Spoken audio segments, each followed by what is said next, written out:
పీకేతో TDP, లోకేష్తో Prashanth Kishore ఈ రోజున రాజుగారు ఆంధ్రప్రదేశ్ ప్రజానీకానికి ఒక ఆశ్చర్యకరమైనటువంటి అంశం. రాష్ట్ర రాజకీయాలకి దగ్గరగా గమనిస్తున్నటువంటి ప్రజానీకానికి మరొక ఆశ్చర్యకరమైనటువంటి అంశం. అంటే రాజకీయాల్లో శాశ్వత శత్రువులు ఉండరు, శాశ్వత మిత్రులు ఉండరు అనటానికి ఇది ఒక నిదర్శనం. గతంలో జగన్మోహన్ రెడ్డి గారిని గెలిపించడానికి, చంద్రబాబు నాయుడు గారిని ఓడించడానికి పనిచేసినటువంటి వ్యూహకర్త అయినటువంటి ప్రశాంత్ కిషోర్ ఈరోజు చంద్రబాబు నాయుడు గారిని గెలిపించడానికి, జగన్మోహన్ రెడ్డిని ఓడించడానికి అదే ప్రశాంత్ కిషోర్ పనిచేయటం అనేటువంటిది ఆశ్చర్యకరమైనటువంటి అంశం. ఆశ్చర్యమేమి లేదు. అలా అని రాజకీయాల్లో గతంలో ఆ పార్టీ తరఫున కంటెస్ట్ చేసిన వాళ్ళు ఇప్పుడు ఈ పార్టీ తరఫున ఎలా అయితే కంటెస్ట్ చేస్తుంటారో, ఆ పార్టీలో గెలిచినటువంటి వాళ్ళు ఈ పార్టీలోకి వచ్చి మంత్రులు ఎలా అవుతుంటారో ఇది కూడా అలాంటిదే. అయితే కొంచెం జనరల్ గా పొలిటికల్ సిస్టమ్ ను మనం చూస్తుంటాం కాబట్టి ఇది ఒక సపరేట్ యాంగిల్. అంటే వ్యూహకర్తలు తమ తమ మనోభావాలని, తమ తమ అభిప్రాయాలని సందర్భానుసారంగా, సందర్భోచితంగా అక్కడ ఉన్నటువంటి పర్యవసానాలని, అక్కడ ఉన్నటువంటి పరిస్థితులని బట్టి మార్చుకుంటారు అనటానికి ఇది ఒక ఎగ్జాంపుల్. ప్రశాంత్ కిషోర్ అందరికీ తెలిసినటువంటి పేరు. ప్రశాంత్ కిషోర్ అనేటువంటి వ్యక్తి ఒక వ్యూహకర్త. రాజకీయ ఎన్నికలలో ఒక పార్టీని గెలిపించడానికి, ఒక పార్టీని ఓడించడానికి ఎటువంటి వ్యూహాలను అవలంబించాలి, ఎటువంటి వ్యూహాలను అవలంబిస్తే గెలుపు సాధ్యం అవుతుంది, ఎటువంటి వ్యూహాలను అవలంబిస్తే అవతల వారి యొక్క ఓటమిని దగ్గర తీసుకెళ్ళడానికి ఉపయోగపడుతుంది అనేటువంటి అంశాల ఆధారంగా ఎప్పుడు కూడా ఇది ఒక ప్రక్రియ జరుగుతుంది. మరి అలాంటి ప్రశాంత్ కిషోర్ అనేటువంటి వ్యక్తి గతంలో 2019 నుంచి 2019 ఎన్నికల సందర్భంలో తెలుగుదేశం పార్టీని, చంద్రబాబు నాయుడు గారిని, టీడీపీని ఓడించడానికి, జగన్మోహన్ రెడ్డి గారిని ముఖ్యమంత్రిని చేయటం కోసం, వైఎస్ఆర్సీపీని గెలిపించటం కోసం అతను 2019 ఎన్నికలకు ముందు నుంచి మొన్నటి వరకు, అంటే అది 2 సంవత్సరాల లేదా 3 సంవత్సరాల తెలియదు కానీ మొత్తానికి సుదీర్ఘకాలం తాను వైఎస్ఆర్సీపీ పార్టీకి వ్యూహకర్తగా పనిచేశారు. అయితే ఇక్కడ జగన్మోహన్ రెడ్డి అని అంటే ప్రశాంత్ కిషోర్ అని, ప్రశాంత్ కిషోర్ అంటే జగన్మోహన్ రెడ్డి అనేటువంటి ఒక భావన కలిగింది. అంతటి ఐక్యతతో, అంతటి స్నేహభావంతో, అంతటి ఎఫెక్షన్ తో వాళ్ళు కలిసి పనిచేశారు. మరి అలాంటి ప్రశాంత్ కిషోర్ ఊహించని విధంగా, ఎవరు కూడా ఇది ఇలా ఉంటుందని అనుకోని విధంగా తను ఈరోజు తెలుగుదేశం పార్టీ జాతీయ ప్రధాన కార్యదర్శి, యువగళం రథసారథైనటువంటి నవశకానికి తెలుగుదేశం పార్టీ తమ నాయకుడిగా చెప్పబడుతున్నటువంటి నారా లోకేష్ తో కలిసి ఈరోజు విజయవాడ ఎయిర్పోర్ట్ లో ఇద్దరు కలిసి ఒక ఫ్లైట్ లో రావటం, అక్కడి నుంచి దిగి చంద్రబాబు నాయుడు గారి ఇంటికి వాళ్ళు ముగ్గురు, కిలార్ రాజేష్, ప్రశాంత్ కిషోర్, నారా లోకేష్ ముగ్గురు కలిసి చంద్రబాబు నాయుడు గారి ఇంటికి వెళ్ళటం, చంద్రబాబు నాయుడు గారితో సుదీర్ఘంగా భేటీ కావటం. దీంతో రాజకీయంగా వీళ్ళు కలిసి పనిచేయబోతున్నారు అనేటువంటిది అర్థమైంది. అయితే ఇప్పుడు ప్రశాంత్ కిషోర్ ముందున్నటువంటి టాస్క్ ఏంటి? ఎవరైతే తాను గెలిపించినటువంటి జగన్మోహన్ రెడ్డిని తను కష్టపడి, తను శ్రమటోడ్చి, తన వ్యూహాలు రచించి, తన వ్యూహాలతో జగన్మోహన్ రెడ్డి గారిని గెలిపించాడు. ఇప్పుడు మరోసారి తన వ్యూహాలతో, తన ఆలోచనలతో, తన ఏదైతే గతంలో తను ఎక్కడైతే గెలిపించిన వైఎస్ఆర్సీపీ పార్టీని, జగన్మోహన్ రెడ్డిని ఇప్పుడు మళ్ళీ అదే ప్రశాంత్ కిషోర్ ఓడించడానికి సిద్ధమయ్యాడు. ఆ రోజు గెలిపించాడు, ఈ రోజు ఓడించబోతున్నాడు. ఆ రోజు చంద్రబాబు నాయుడు గారిని ఓడించాడు, ఈ రోజు చంద్రబాబు నాయుడు గారిని గెలిపించబోతున్నాడు. ప్రస్తుతం ప్రశాంత్ కిషోర్ చేయబోతున్నటువంటి ఇది టాస్క్.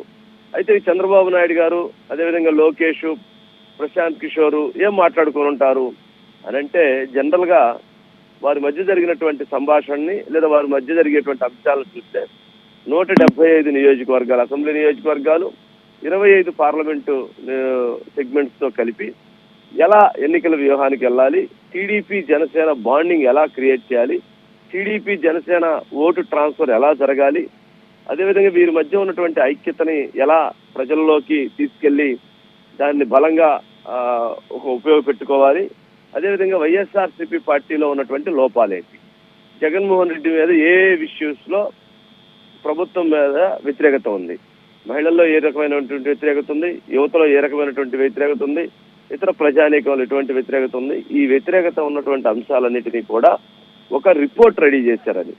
ఆ రిపోర్ట్ కూడా వెరీ క్రూషియల్ గా, అంటే రాయలసీమలో ఎలా ఉంది, ఉత్తరాంధ్రలో ఎలా ఉంది, లేక కోస్తాలో ఎలా ఉంది, ఇలా 175 నియోజకవర్గాల్లో ఉన్నటువంటి ప్రజాభిప్రాయాలు ఏంటి, ప్రజలు జగన్మోహన్ రెడ్డి గారి విషయంలో ఏ అంశాల విషయంలో అతను వాళ్ళ ఆగ్రహంతో ఉన్నారు అనేటువంటి ఒక రిపోర్ట్ ని రెడీ చేశారని, అదేవిధంగా నియోజకవర్గాల్లో టీడీపీ ఎక్కడ పోటీ చేస్తే బాగుంటుంది, జనసేన ఎక్కడ పోటీ చేస్తే బాగుంటుంది, ఆ సీట్ల సంబంధించినటువంటి ఎలా సర్దుబాటు చేస్తే బాగుంటుంది, అదేవిధంగా ఓటు ట్రాన్స్ఫర్ అవడానికి కావాల్సినటువంటి విధి విధానాలు ఏంటి, ఎటువంటి వ్యూహాలను అవలంబించాలనేటువంటిది కూడా వారి మధ్య చర్చ జరిగినట్టుగా, వారి మధ్య ఒక అండర్స్టాండింగ్, అంటే ఆయన ఇచ్చినటువంటి రిపోర్ట్ మీద ఒక చర్చ జరిగినట్టుగా సమాచారం అందుతుంది. అయితే వాళ్ళ ముగ్గురు మధ్య ఇదే జరిగింది అని చెప్పడానికి మన దగ్గర ఆధారాలు లేవు. మనం ఎక్కడా కూడా ఆ లోపల జరుగుతున్నటువంటి ఆ మీటింగ్ లో మనం లేము, మనం కానీ ఎవరు కూడా లేరు. అక్కడ ఉన్నటువంటి వారు ఎవరైనా బయటకు ఇచ్చినటువంటి మెసేజ్ మాత్రం మనం పరిగణలో తీసుకోవాలి. లేదా జనరల్ గా వాళ్ళు ముగ్గురు కలిసినప్పుడు వాళ్ళు ముగ్గురు ఇతర అంశాలు మాట్లాడుకోవడానికి ఏం అవకాశం లేదు.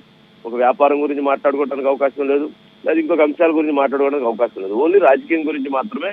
ప్రశాంత్ కిషోర్ అనేటువంటి వ్యక్తి వ్యూహకర్త కాబట్టి ఒక వ్యూహాల గురించి మాత్రమే మాట్లాడుకోవడానికి అవకాశం ఉంటుంది. కాబట్టి వారు వ్యూహాల గురించి మాట్లాడుకున్నారు అనేటువంటిది స్పష్టం అవుతుంది రాజు గారు. అయితే ఇక్కడ మనం గమనించాల్సినటువంటి మరొక కీలకమైనటువంటి అంశం, అసలు ప్రశాంత్ కిషోర్ తెలుగుదేశం పార్టీతో ఎలా లింక్ అయ్యారు, తెలుగుదేశం పార్టీతో ఎలా రాగలిగారు, తెలుగుదేశం పార్టీ తోటి ఎలా సింక్రనైజ్ అయ్యారు, ఇది అందరికీ ఆశ్చర్యపోయేటువంటి అంశం.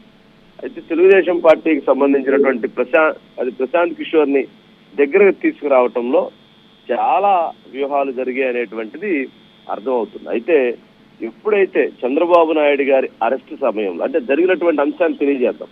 చంద్రబాబు నాయుడు గారి అరెస్టు జరిగిన తర్వాత నారా లోకేష్ ఢిల్లీ వెళ్ళారు. నారా లోకేష్, కిలార్ రాజేష్ వీళ్ళందరూ ఢిల్లీ వెళ్ళారు. ఆ ఢిల్లీ వెళ్ళినటువంటి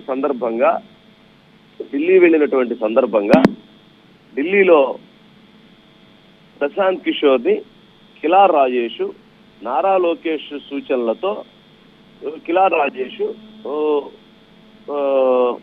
ప్రశాంత్ కిషోర్ ని టచ్ చేశారని, ఆ సందర్భంగా ప్రశాంత్ కిషోర్ కూడా చంద్రబాబు నాయుడు గారు అరెస్ట్ అనేటువంటి దాన్ని తీవ్రంగా ఖండించడం, ఇది చాలా తప్పు చేశారు జగన్మోహన్ రెడ్డి గారు అనేటువంటి అభిప్రాయాన్ని వ్యక్తం చేయటం, సుదీర్ఘ రాజకీయ అనుభవం ఉన్నటువంటి ఒక వ్యక్తిత్వం కలిగినటువంటి వ్యక్తిని ఈ రకంగా రాజకీయాల కోసం అరెస్ట్ చేయడం అనేటువంటి దాన్ని కూడా తాను తీవ్రంగా ఖండిస్తున్నాను, తీవ్రంగా వ్యతిరేకిస్తున్నాను. ఇది నాకు కూడా స్వతహాగా చాలా బాధ కలిగించింది. రాజకీయాల్లో కొద్దిమంది వ్యక్తులే విలువైనటువంటి వ్యక్తులు ఉన్నారు, అందులో ఒక వ్యక్తి చంద్రబాబు నాయుడు గారు. అలాంటి చంద్రబాబు నాయుడు గారిని అరెస్ట్ చేయడం అనేటువంటిది తనకు బాధ కలిగించింది. ఈ విషయంలో కూడా నేను జగన్మోహన్ రెడ్డి గారితో అరెస్ట్ చేయడం అనేటువంటిది తీవ్రంగా వ్యతిరేకించాను. కానీ జగన్మోహన్ రెడ్డి గారు దూకుడు స్వభావంతో ఆయన నిర్ణయాన్ని తీసుకున్నారు అనేటువంటి అంశాలను కూడా వారి మధ్య జరిగినటువంటి చర్చ.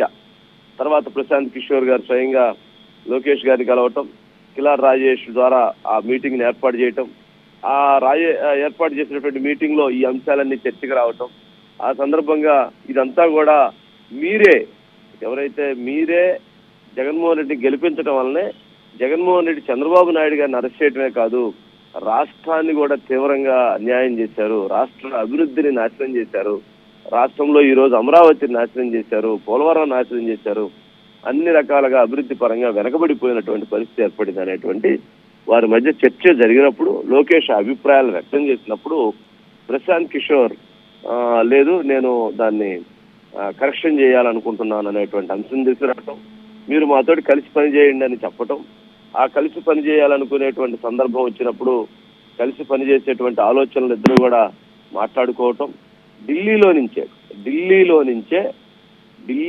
నుంచే ప్రశాంత్ కిషోర్ వర్క్ చేయటం మొదలుపెట్టాడు. అందులో ఆ రోజు చంద్రబాబు నాయుడు గారి అరెస్ట్ సమయంలో నిజం గెలవాలి అనేటువంటి టైటిల్ ని, నిజం గెలవాలి అనేటువంటి ఏదైతే చంద్రబాబు నాయుడు గారి అరెస్ట్ సందర్భంగా నిజం గెలవాలని ఏదైతే స్లోగన్ ఇచ్చారో ఆ స్లోగన్ ని ప్రశాంత్ కిషోరే తను సూచించటం, దానిని నిజం గెలవాలనేటువంటి దాన్ని బయటికి తీసుకురావటం, ఆ నిజం గెలవాలి అనేటువంటిది కూడా ఆ రోజు పెద్ద ఎత్తున దేశవ్యాప్తంగా ప్రపంచవ్యాప్తంగా కూడా నిరసనల ప్రదర్శనలు జరగటం ఇవన్నీ చూసాం. ఆ టైటిల్ పెట్టినటువంటిది కూడా ప్రశాంత్ కిషోర్ అనేటువంటి సమాచారం. అదేవిధంగా ప్రశాంత్ కిషోర్ ఎప్పుడు చంద్రబాబు నాయుడు గారు అరెస్ట్ అయిన తర్వాత నారా లోకేష్, కిలార్ రాయ్ వీళ్ళందరూ ఢిల్లీ వెళ్ళిన తర్వాత కిలార్ రాజేష్ త్రూ ప్రశాంత్ కిషోర్ నారా లోకేష్ ని కలిసిన దగ్గర నుంచి కూడా అప్పటి నుంచి ఇప్పటి వరకు కూడా వారి మధ్య రాజకీయ పరమైనటువంటి ఆ తెలుగుదేశం పార్టీ వ్యూహానికి సంబంధించినటువంటి అంశాలు చర్చ జరుగుతూనే ఉన్నాయి. అందులో భాగంగా ఆయన వర్క్ చేస్తున్నారు. దాదాపు 1 month పైగా ప్రశాంత్ కిషోర్ తెలుగుదేశం పార్టీకి సంబంధించి తన వర్క్ ని కంటిన్యూ చేస్తున్నాడు, తన వర్క్ ని ఆయన నడిపిస్తున్నారు. మరి అటువంటి ప్రశాంత్ కిషోర్ ఆలోచనల నేపథ్యంలోనే మొన్న యువగళము నవశకం అనేటువంటి దానికి పిలుపునిస్తూ చెప్పడం కావచ్చు, ఆ సందర్భంగానే ఇలా ఏర్పాటు చేస్తే బాగుంటుందనే దాన్ని ఒక మెసేజ్ ఇవ్వటం కావచ్చు, ఇవన్నీ కూడా అంటే దాదాపు నెల రోజులుగా జరిగినటువంటి ప్రతి కార్యక్రమం కూడా భువనేశ్వర్ గారు ప్రజల్లోకి వెళ్ళటం కావచ్చు, ఇవన్నీ కూడా ప్రతి అంశం కూడా పూర్తిగా అది ప్రశాంత్ కిషోర్ వ్యూహాలలో భాగంగానే జరుగుతుంది అన్నది కూడా స్పష్టం. ఇది మొత్తంగా చూసినప్పుడు ఇలా ప్రశాంత్ కిషోర్ ఎంట్రీ ఎలా జరిగింది, ప్రశాంత్ కిషోర్ చంద్రబాబు నాయుడు గారితో నారా లోకేష్తో జరిగినటువంటి మీటింగ్ లో జరిగినటువంటి అంశాలవి, అదేవిధంగా అసలు ఆయన వచ్చినటువంటి ఉద్దేశం లక్ష్యం చూసినప్పుడు జగన్మోహన్ రెడ్డి గారిని గతంలో గెలిపించాడు 2019లో, 2024లో ఓడించడం కోసం, 2019లో చంద్రబాబు నాయుడు గారిని ఓడించాడు, 2024లో చంద్రబాబు నాయుడు గారిని గెలిపించడం కోసం ఇప్పుడు ప్రశాంత్ కిషోర్ పనిచేస్తూ ఉన్నారు అనేటువంటిది ప్రధానమైనటువంటి అంశం రాజు గారు.